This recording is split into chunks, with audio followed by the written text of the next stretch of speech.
नमस्कार दोस्तों, आपका स्वागत है हमारे YouTube चैनल रिलैक्स माइंड में। जय श्री कृष्णा मित्रों, नमस्कार। आपका स्वागत है। मित्रों, एक समय की बात है, देवर्ष नारद भगवान श्री कृष्ण से मिलने के लिए द्वारिका नगरी में पधार हैं। नारद जी को देखकर भगवान श्री कृष्ण कहते हैं, हे देवर्षि, पधारिए, द्वारिका नगरी में आपका स्वागत है। आज द्वारिका में आने का क्या प्रयोजन है?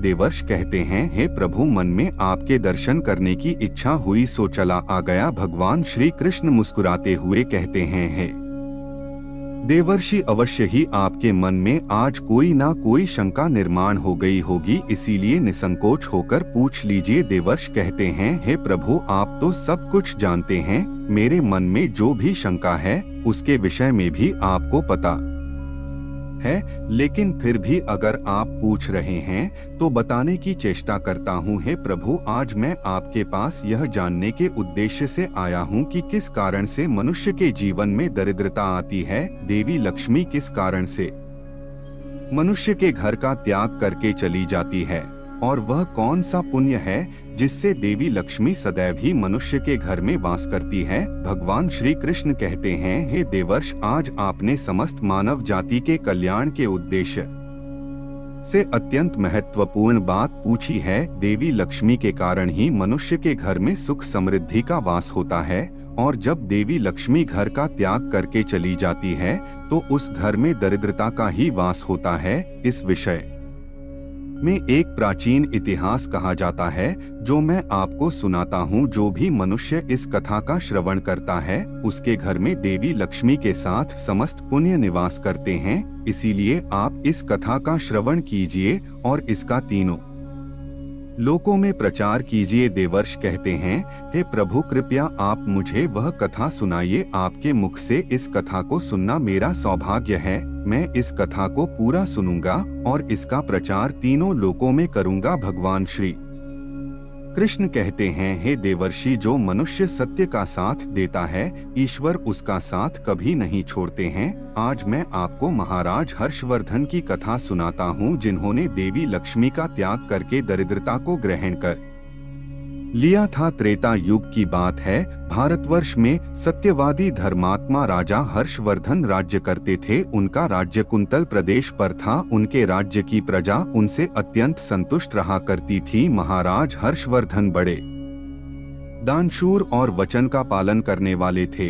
वे सदैव अपनी प्रजा के हित का ही विचार करते थे। महाराज हर्षवर्धन इतने दयालु थे कि उनकी महानता का परिचय इस बात से पता चलता है, जब भी उनके नगर में कोई भी साधारण मनुष्य बिक्री करने के लिए बाजार में अन्न वस्त्र आदि कोई वस्तु लाता, और यदि वह वस्तु साय काल तक नहीं बिकती तो उसे राजा स्वयं खरीद लिया करते थे, ताकि उनके राज्य से कोई खाली हाथ ना जा सके। अपनी प्रजा के हित के लिए राजा ने यह सत्य की प्रतिज्ञा की थी। सान्य काल होते ही राजा के सेवक शहर में भ्रमण करते, और जब वे किसी को कोई वस्तु या द्रव्य लेकर बैठा हुआ देखते जिसे किसी ने खरीदा ना हो, तो महाराज के सेवक उस व्यक्ति से उन वस्तुओं की कीमत पूछते और उसकी इच्छा और जरूरत के अनुसार उसकी जो भी कीमत होती वह कीमत देकर उसकी वस्तुओं को खरीद लेते थे। इस प्रकार से महाराज के ऐसे दयालु स्वभाव को देखकर अनेक लोग प्रसन्न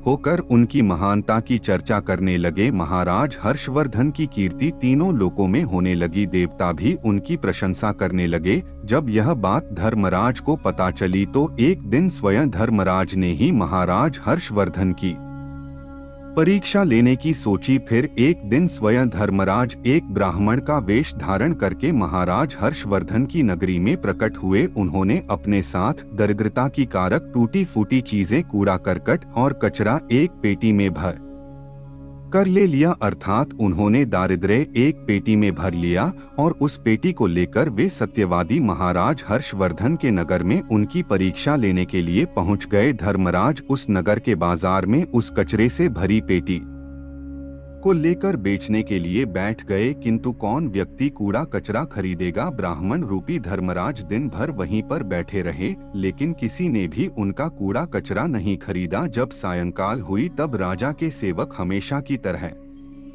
कि बाजार में घूमने लगे। जिसका भी बिक्री का सामान बचा होता उसे वे उचित धन देकर खरीद लेते थे ताकि कोई खाली हाथ घर ना जा सके। फिर उन सेवकों ने देखा कि एक ब्राह्मण अपनी पेटी लेकर बैठा हुआ है। राजा के सेवकों ने उन ब्राह्मण महाशय के पास जाकर पूछा, हे ब्राह्मण महाराज, आप इस नगर में नए दिखाई दे रहे हैं, क्या हुआ? आपका सामान किसी ने भी नहीं खरीदा, ऐसा क्या लेकर आए हैं आप अपनी इस पेटी में? महाराज के आदेश से हम आपका यह सामान खरीदने के लिए आए हैं। कृपया बताइए आपकी इस पेटी में क्या है और इसका मूल्य कितना है? तब उस ब्राह्मण ने कहा, हे सैनिकों, मैं इस पेटी में दारिद्र्य लेकर आया हूँ, अर्थात कूड़ा करकट भर कर ला आया हूँ और इसका मूल्य 1000 सुवर्ण मुद्राएं हैं। उस ब्राह्मण के ऐसे विचित्र वचन सुनकर वे सभी सैनिक हंसने लगे और फिर उन्होंने उस ब्राह्मण से कहा, हे ब्राह्मण, आपकी पेटी में कूड़ा भरा हुआ है, इसे कौन लेगा? इसका मूल्य तो 1 पैसा भी नहीं है। फिर उस ब्राह्मण ने कहा, हे सैनिकों, यदि इसे कोई नहीं लेगा तो मैं इसे वापस अपने घर लेकर जाऊंगा। मैंने तो सुना है कि आपके महाराज यहाँ से किसी भी व्यापारी को खाली हाथ वापस नहीं जाने देते, उसका सारा द्रव्य खरीद लेते हैं। लगता है मैंने आपके महाराज के बारे में झूठ सुना है। उस ब्राह्मण की ऐसी बात सुनकर राजा के सेवकों ने कहा, हे ब्राह्मण, आपने सही सुना है, हमारे महाराज किसी भी व्यापारी को खाली हाथ घर नहीं भेजते, उसका सारा माल खरीद लेते हैं। इसीलिए तुम थोड़ी देर रुको, हम अभी महाराज के पास जाकर आते हैं। फिर उनमें से एक सेवक महाराज हर्षवर्धन के पास जाता है और उनसे कहता है, हे महाराज, आज हमारे नगर के बाजार में एक ब्राह्मण आया है। वह बड़ा ही विचित्र है। वह अपनी पेटी में कूड़ा कचरा भरकर लाया है और उसका मूल्य वह 1000 सुवर्ण मुद्राएं बता रहा है। तब महाराज ने कहा, हे सैनिकों, तुम जाकर उसके सामान का मूल्य जो कम से कम हो सके उतना उसे देकर उसका सामान खरीद कर लाओ। उसे उसकी वस्तुएं लेकर वापस मत जाने दो, अन्यथा मेरा वचन झूठा हो जाएगा। फिर राजा के सेवक उस ब्राह्मण के पास जाते हैं और कहते हैं, हे ब्राह्मण, हम तुम्हारे इस पेटी का मूल्य 200 स्वर्ण मुद्राएं देते हैं। तुम इतनी मुद्राएं लो और प्रसन्नता से अपने घर चले जाओ। किंतु उस ब्राह्मण ने कहा, हे सैनिकों, मैं 1000 स्वर्ण कहते हैं, हे ब्राह्मण, हम तुम्हारे इस पेटी का मूल्य 200 स्वर्ण मुद्राएं देते हैं। तुम इतनी मुद्राएं लो और प्रसन्नता से अपने घर चले जाओ। किंतु उस ब्राह्मण ने कहा, हे सैनिकों, मैं 1000 स्वर्ण मुद्राओं से 1 पैसा कम नहीं लूंगा। यदि तुम मेरा सामान खरीदना चाहते हो तो खरीदो, नहीं तो मैं अपना सामान लेकर वापस चला जाता हूँ। तब उन राजा के सेवकों ने कहा, हे ब्राह्मण, ठीक है, अब हम तुम्हें इस पेटी के बदले 500 मुद्राएं देते हैं। इतना मूल्य तुम्हारे लिए सही रहेगा। लेकिन फिर भी वह ब्राह्मण नहीं माना और 1000 स्वर्ण मुद्राओं पर ही अड़ा रहा और कहने लगा, मेरा सामान लेना है तो लो, नहीं तो मैं चला। तब फिर से वह सैनिक लौटकर राजा के पास जाता है और उनसे कहता है, हे महाराज, उस ब्राह्मण को हमने 500 मुद्राएं देने की कोशिश की, किंतु वह फिर भी नहीं मान रहा है। उसकी पेटी में कचरा और दारिद्र्य भरा पड़ा है, लेकिन फिर भी वह 1000 मुद्राएं ही मांग रहा है। हे महाराज, आपको उसका कचरा 1000 मुद्राओं में नहीं खरीदना चाहिए। महाराज हर्षवर्धन कहते हैं, हे सैनिकों, यह मेरे सत्य की प्रतिज्ञा है, मैं किसी भी व्यक्ति को अपने राज्य से खाली हाथ जाने नहीं दे सकता। हम सत्य का त्याग कभी नहीं करेंगे। इसीलिए तुम लोग जाओ और वह ब्राह्मण जो कीमत कह रहा है उसमें उसकी वस्तुओं को खरीद कर लेकर आओ, इसमें संकोच मत करो। फिर वह सिपाही ब्राह्मण के पास लौटकर आ गए। उन्होंने उस ब्राह्मण को 1000 सुवर्ण मुद्राएं दी और उसकी दारिद्र्य से भरी हुई पेटी ले ली। वह ब्राह्मण मुद्राएं लेकर चला गया और फिर सिपाही उस दारिद्र्य से भरी पेटी को लेकर राजमहल में लौट आए। फिर महाराज ने उस पेटी को राजमहल के अंदर रखवा दिया। रात्रि में जब सोने का समय हुआ तब महाराज के राजमहल के द्वार से एक अत्यंत सुंदर स्त्री निकली। उस स्त्री के 4 हाथ थे, हाथों में कमल पुष्प थे। उस सुंदर स्त्री ने नाना प्रकार के आभूषण धारण किए हुए थे। महाराज महल के बाहर बैठे हुए थे। जब महाराज ने उस अत्यंत सुंदर स्त्री को देखा तो महाराज आश्चर्य में पड़ गए और उन्होंने उस स्त्री से पूछा, हे देवी, आप कौन हैं? इस रात्रि के समय में आप यहाँ पर क्या कर रही हैं? आप कहाँ से आ रही है और कहाँ पर जा रही है? महाराज की ऐसी बात सुनकर वह स्त्री बोली, हे राजन, मैं तुम्हारे राज्य की लक्ष्मी हूँ। आप सत्यवादी धर्मात्मा है, इसी कारण से मैं आपके राजमहल में निवास करती हूँ। किंतु आज आपके राजमहल में दारिद्र्य आ गया है और जहाँ पर दारिद्र्य रहता है उस स्थान पर लक्ष्मी निवास नहीं करती है।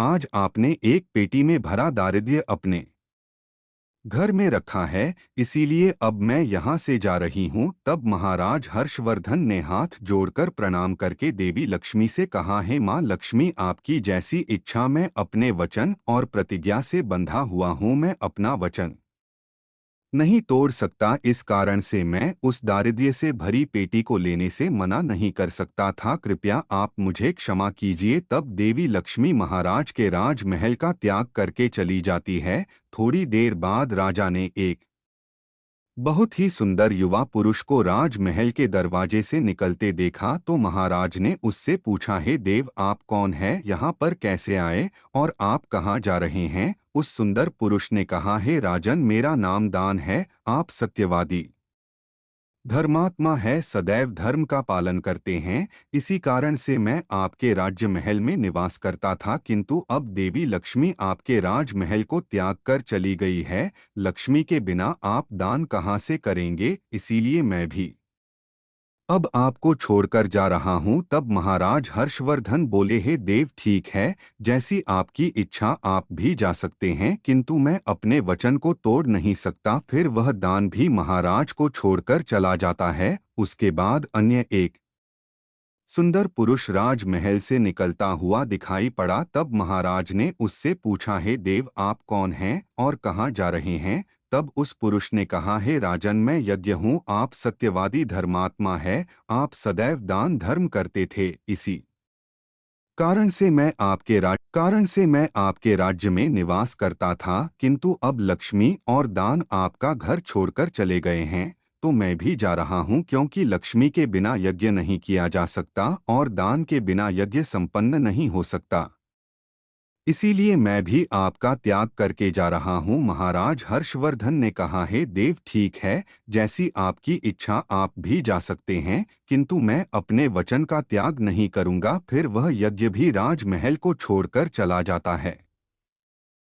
फिर कुछ समय बाद अन्य एक अत्यंत सुंदर पुरुष राजमहल से जाता हुआ दिखाई देता है तो राजा ने उसे भी पूछा, है महाशय, आप कौन हैं और राजमहल छोड़कर क्यों जा रहे हैं? तब उस पुरुष ने कहा, हे राजन, मैं यश हूँ। आपके पुण्य के कारण मैं आपके घर में निवास कर रहा था, किंतु अब आपके यहाँ से लक्ष्मी, दान, यज्ञ आदि सब चले गए हैं तो उनके बिना आपको यश की प्राप्ति नहीं हो सकती। इसी कारण से मैं भी यहाँ से जा रहा हूँ। तब राजा ने उसे भी नमस्कार किया और आदर पूर्वक जाने दी। फिर उसके बाद अन्य एक अत्यंत सुंदर स्त्री राजमहल से निकली जिसने सुंदर वस्त्र परिधान किए हुए थे। उसे देखकर राजा ने पूछ लिया, हे देवी, आप कौन हैं और आप किस कारण से मेरे राजमहल का त्याग कर रही हो? तब वह स्त्री बोली, हे राजन, मैं कीर्ति हूँ। लक्ष्मी, दान, यज्ञ और यश ने भी आपका साथ छोड़ दिया है तो उनके बिना मैं भी आपके राजमहल में नहीं ठहर सकती, इसीलिए मैं भी जा रही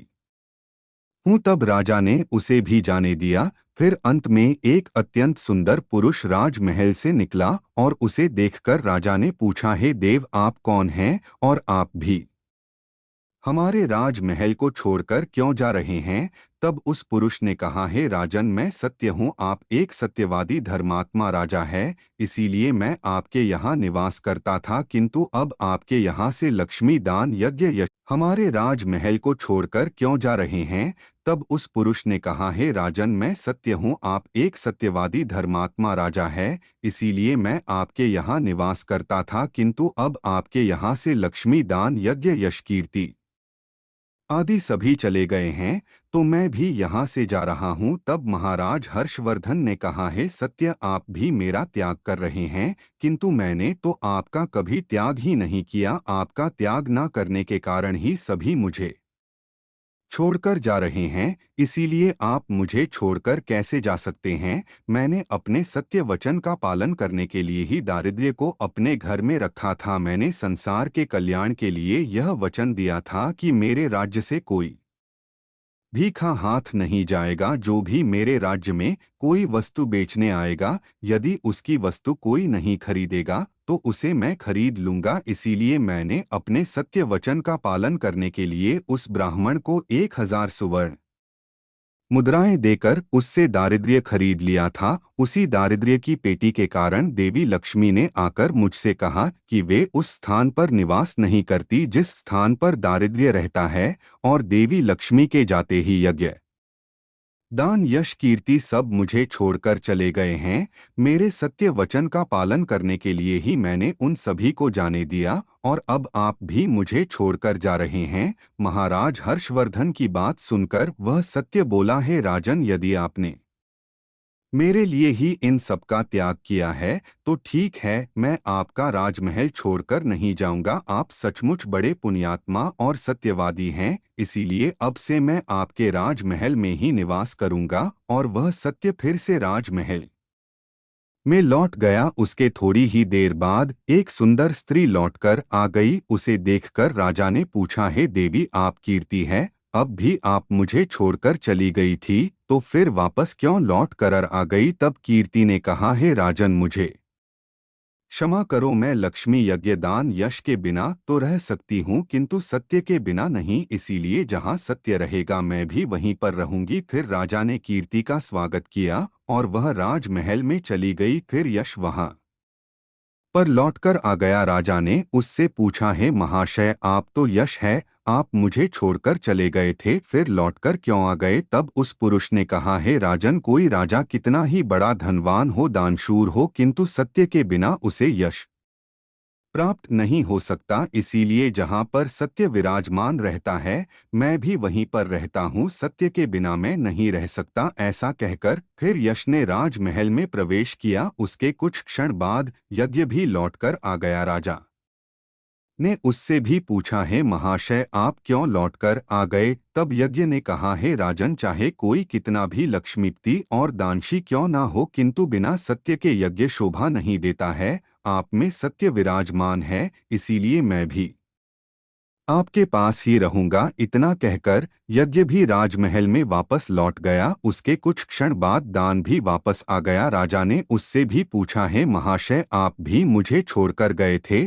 फिर लौटकर किस कारण से आ गए। तब उस पुरुष ने कहा, हे राजन, मैं दान हूँ। कुछ समय पहले मैं आपको छोड़कर गया था, किंतु आप में सत्य विराजमान है, और जहाँ सत्य रहता है मैं भी वहीं रहता हूँ। कोई मनुष्य कितना ही धनवान क्यों ना हो, किंतु बिना सत्य के वह दान नहीं कर सकता। दान का महत्व सत्य से ही होता है, इसीलिए मैं भी लौटकर आ गया। राजा ने कहा, ठीक है, आपका भी स्वागत है। और फिर दान भी राजमहल में चला गया। और फिर उसके बाद साक्षात देवी लक्ष्मी लौटकर आ गई। राजा ने पूछा, हे माँ लक्ष्मी, आप वापस क्यों आ गई, आप तो मुझे छोड़कर चली गई थी। तब देवी लक्ष्मी ने कहा, हे राजन, यह आपके सत्य की परीक्षा थी। आपके यहाँ पर यश, दान, यज्ञ और सत्य सभी निवास करते हैं, और लक्ष्मी के बिना सभी विफल हो जाएंगे। इसीलिए मैं आपके सत्य धर्म की रक्षा करने हेतु लौटकर आ गई हूँ। तब राजा ने कहा, हे माँ लक्ष्मी, मेरे यहाँ पर तो दारिद्र्य से भरी हुई पेटी है।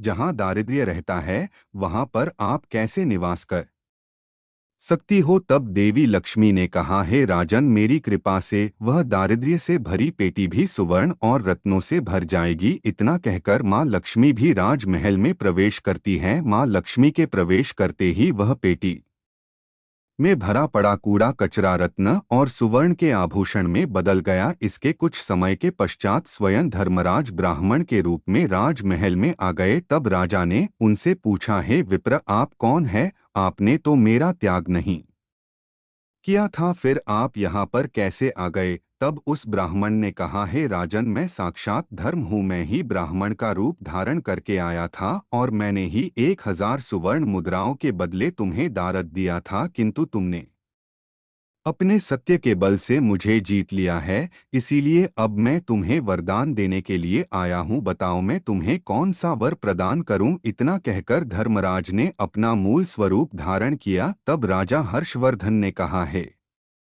धर्मराज, आपके दर्शन करके मैं धन्य हुआ, कृपया आप अपनी कृपा सदैव मुझ पर बनाए रखें, मुझे और कुछ नहीं चाहिए। फिर धर्मराज ने राजा को आशीर्वाद दिया और उस स्थान से अंतर्ध्यान हो गए। भगवान श्री कृष्ण कहते हैं, हे देवर्ष, इस प्रकार से अपने सत्य धर्म के कारण ही महाराज ने सभी पर विजय प्राप्त की थी। इसीलिए मनुष्य को कभी भी सत्य का अनादर नहीं करना चाहिए, हमेशा सत्य का पालन करना चाहिए। जो सत्य की राह पर चलता है उसके पास लक्ष्मी, दान, यज्ञ, यश, कीर्ति सदैव निवास करते हैं। तो दोस्तों, इस प्रकार से भगवान श्री कृष्ण ने नारद जी को अत्यंत महत्वपूर्ण ज्ञान दिया है। आपको यह कथा अच्छी लगी हो तो चैनल को सब्सक्राइब करें और कमेंट में जय श्री राधे लिखना ना भूलें। धन्यवाद।